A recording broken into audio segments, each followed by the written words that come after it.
So let's go ahead and get started. So we're going to go ahead and start with the cross, of course, and use your ruler if you need to. And I'm going to think about that. Is about halfway.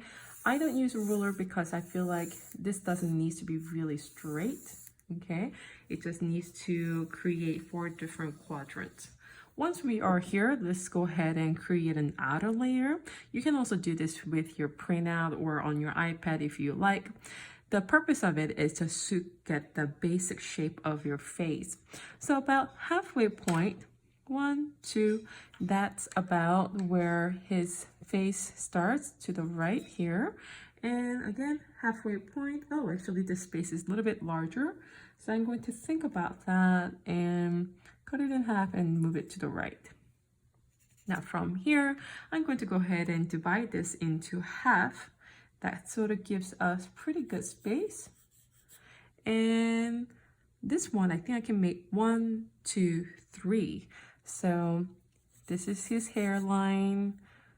This is where the glabella will be, and I think we're pretty good. Okay, and the hairline up there. Now that's going to give me a pretty good idea. Okay, his ear will be reserved up, and his whole head is tilted. So if you like to add sort of center line here already going across, that's going to be helpful. Do you see that? Of course, for those of you who are new to this, measure the angle and think about this tiny negative space we have here. That's going to help us figure out, okay, it needs to cross just right about there. So that's going to give us a pretty good idea as to where to place his hairline and all that goodies. All right, with that being said, let's go ahead and complete. Well, actually, I didn't even complete the face. I think there's 2 different angles happening here, so I'm going to actually create with 2 different angles. And he has pretty rounded face, so there isn't really much of an angle measurement that we can do, and that's fine. All right, we are good. So with that, I'm going to go ahead and put in his neckline. Okay, and his shoulder line somewhere here. Think about the negative space whenever you draw. So not only you're thinking about the positive, think about the negative space and sort of compare your shape, this shape, to the shapes that we created. That's always going to be pretty helpful. I feel like the head is too long, so I'm going to go ahead and cut it off to that point, and that's going to help me with the negative space here. All right, I'm ready to draw his eyes. Because we already figured out the center line, we need to figure out the triangle. So triangle is tilted, as you can see. So I'm going to go ahead and draw the tilted triangle.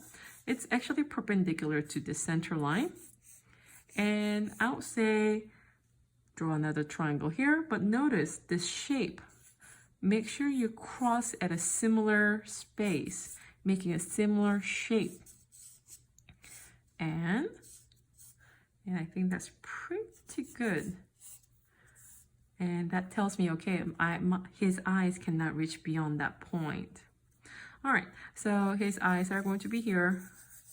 His nose are going to be here. His lips is also tilted. And I think we are good to work on the details. So I'm going to go ahead and make all the layers invisible.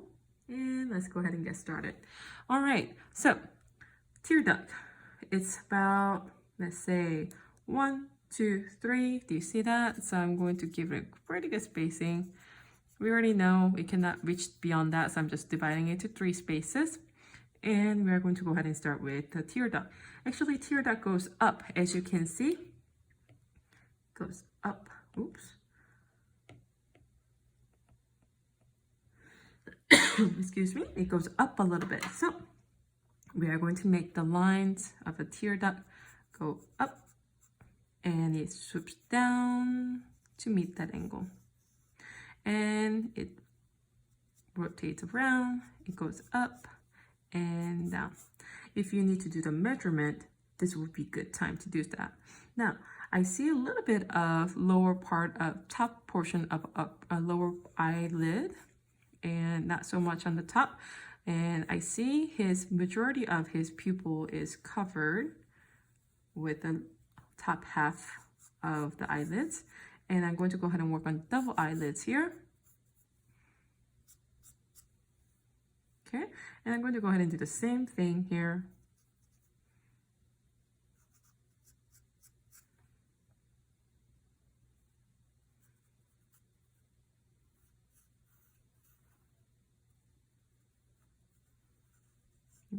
Double eyelids, goes up and down. And here is his pupil. And I only see the reflections on each end, but I'm going to go ahead and put in the hint of the iris. All right, his double eye lines are very angular, so I'm going to go ahead and draw that. I love it whenever we have this unique sort of a line. That's what makes a unique faces. And I see a little bit of bags under the eyes here.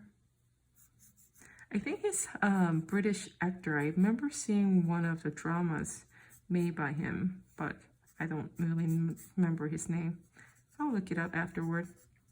You can also tell me in class who he is, if you do. No? All right, so I'm just outlining the shadow because he has a very dramatic shadow happening here. And let's go ahead and draw the eyebrows. He has a very angry eyebrows happening here. And this will be his glabella, upside down trapezoid. So that's going to give you a pretty good idea. Okay, it's pretty close to double eye line. And angry eyebrows going up. And it comes down just about the end of the eye and coming down. Same thing here. It connects with the shadow. And I'm going to go ahead and get the angle, okay, right above it. And I'm going to go ahead and double it up on the top. And I really don't see a lot of information here because it's part of the shadow. So I'm going to go ahead and outline here, and I'm just going to have it fade. That is all shadows. All right, so let's go ahead and work on that little wrinkle that we have. I'm just going to outline the shape. Again, guys, we're not really focusing on shading, we're only shaping it. So let's go ahead and work on the nose. So again, we have a very dramatic shadow on the maxilla of it, so we're just going to outline that. And here he has his nose, goes up, very clear nostril, and shadow happening here too. Nostril wing, and going up and disappearing. Now, it's really hard to see with the shadows. So I'm going to draw the shadows. It's going to be a little unique in this situation. And nostril wing, and that is connected to the shadow. And I'm only going to draw the shadow here and shadow cast it on the Cupid's belly. And we're good. Now, let's go ahead and focus on the lips before we move on.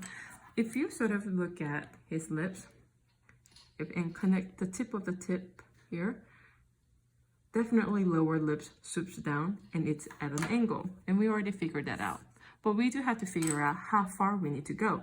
So if this is the tip of the lips, and if I draw a perpendicular lines to that, okay, again, that's not perpendicular. Here, you guys all know perpendicular meaning 90-degree lines. I would say about each tip of the pupil is pretty good indication of where to place the mouth.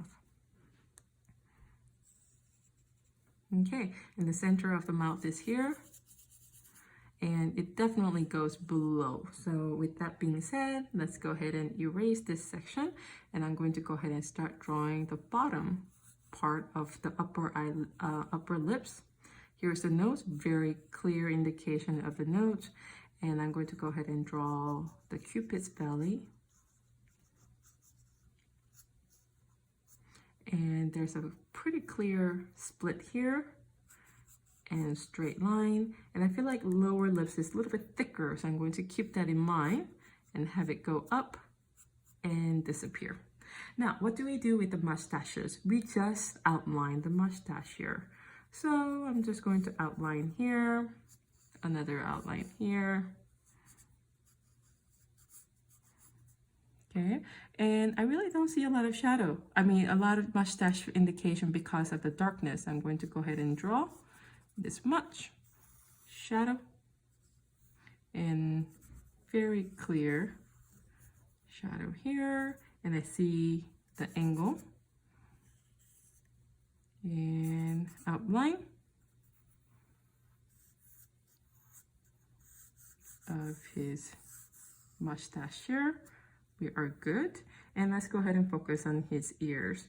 Let's say the bottom portion of the tear duct, the earlobe, sort of lines up like that, and try your best to create that line from the center line, and that will be the tip of the ear, and I'll say it lines up pretty much here, so my ear needed to be a little bit higher, and that's good. So let's go ahead and start making that negative space here. I'm going to focus on the helix, the outer edges of the ear, and anti-helix here. That's the anti-helix. Remember the Y that we were talking about. And then inside here,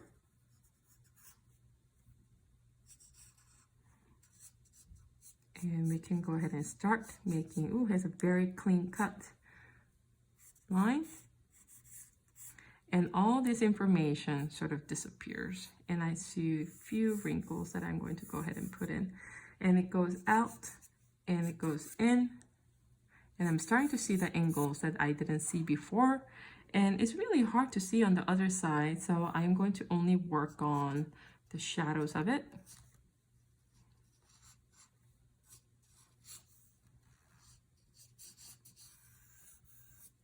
And his neck, a little bit of wrinkle. I see the shirt,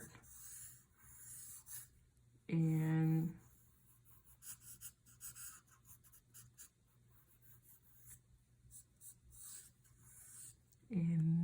we are done.